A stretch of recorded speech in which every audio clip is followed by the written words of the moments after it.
Hi. Today I want to talk about something very dear to me, Hearthstone.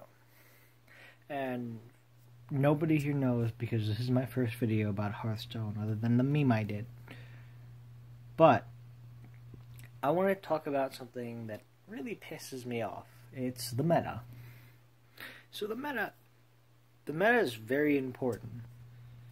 A game feels good or terrible depending on a meta. Now, the Hearthstone meta, it's not exactly fun to play in a game where you leave everything to chance.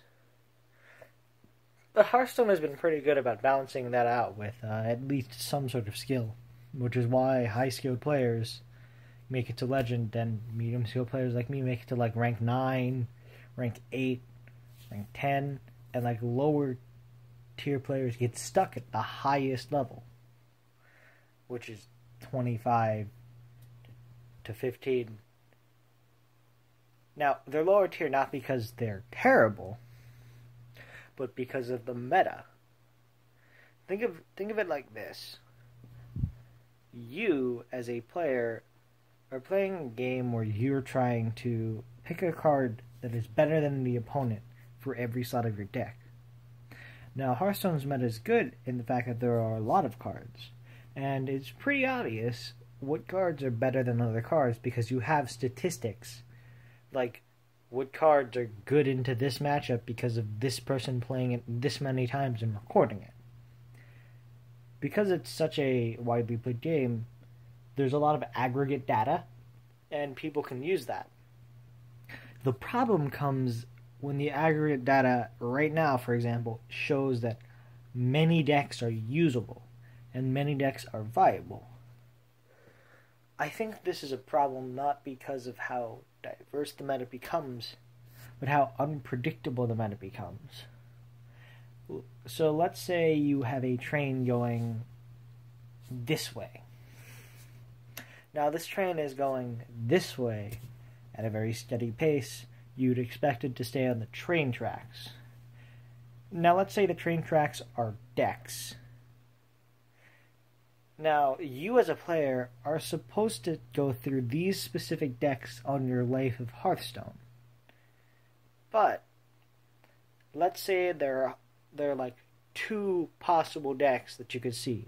I'll give you an example. Pirate Warrior and Aggro Druid. Now, Pirate Warrior you can take care of by cards like Galaka Crawler, the Oozes, Harrison Jones, AoE spells. Those cards very well deal with, Pirate Warrior. Aggro Druid, on the other hand, Galaka Crawler doesn't affect Aggro Druid. AoE does, yeah. But the little variations of what cards are good against what matchups, that's what makes meta diversity both interesting and possibly a problem. Now, I'm not saying that having one deck like Pirate Warrior dominating meta is good. No, that's terrible. That means that everyone has to put the same cards in their deck, and it makes the game feel very stale. If you want to not play Pirate Warrior, you're playing Galaka Crawler, AoE, and cards to stop Pirate Warrior from winning. A ton of HP regeneration, removal. That's not fun because you're seeing the same gameplay over and over and over again. But when you don't know what gameplay is, when things you do don't actually correlate to your deck matchup, when there are literally dozens of things that could happen, and you can't tell what's going to happen, it could, for some people, be very exciting, yes.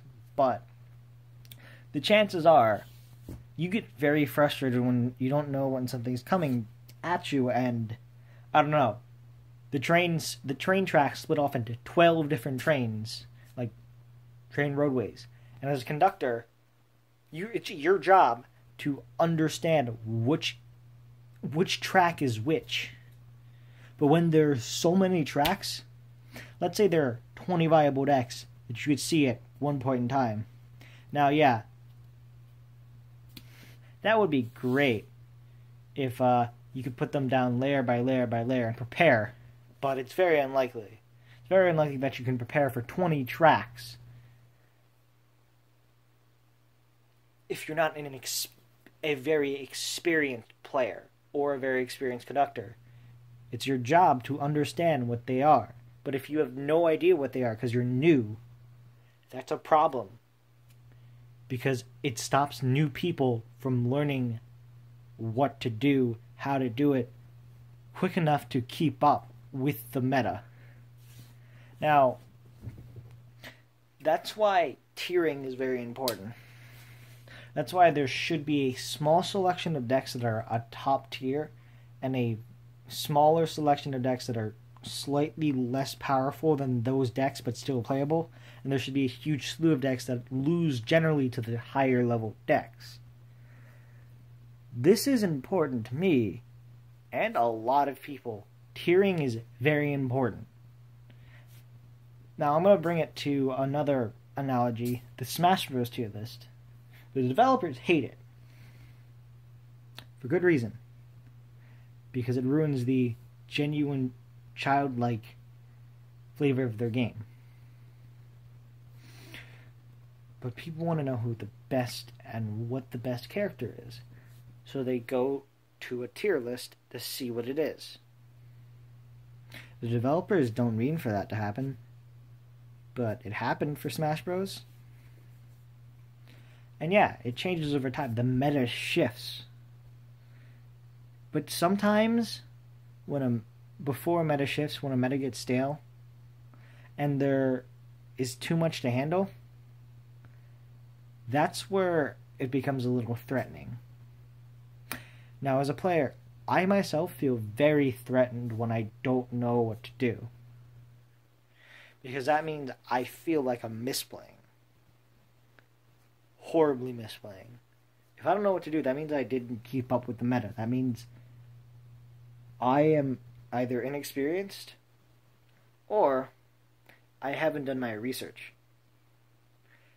And that is a terrible feeling for anyone to have, because that means that they feel incompetent.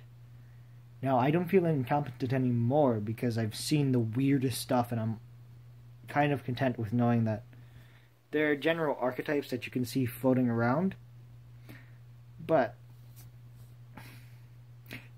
the problem for newer players is they don't have that experience, so they have to see the newer, weirder decks that are now stacking on top of the normally seen decks. So if you're getting into Hearthstone, you don't have a good deck. That's the first problem. And you don't know what decks are the best. So when you're going down that train track, you should just stop. Normally you would just stop and think. The problem with a train and the meta is the meta never stops shifting or moving along. And that's where the problem for new players come in.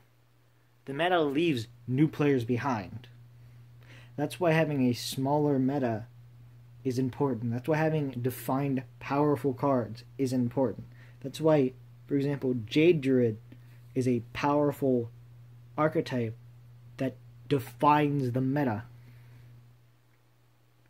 That's why Quest Rogue was a powerful archetype that defined the meta. But it seems right now we're in a time where Jade Druid still defines the meta, but it doesn't stop the meta from growing and shifting. Because within that meta, yes, very slow control decks don't usually survive against Jade Druid. But they've teched so well against aggro that they can survive off of the other matchups. And since there's so much aggro to counter Jade Druid and Miracle Rogue, and there was so much aggro to counter Quest Rogue, the meta keeps shifting and morphing. And that in itself, that's what scares me.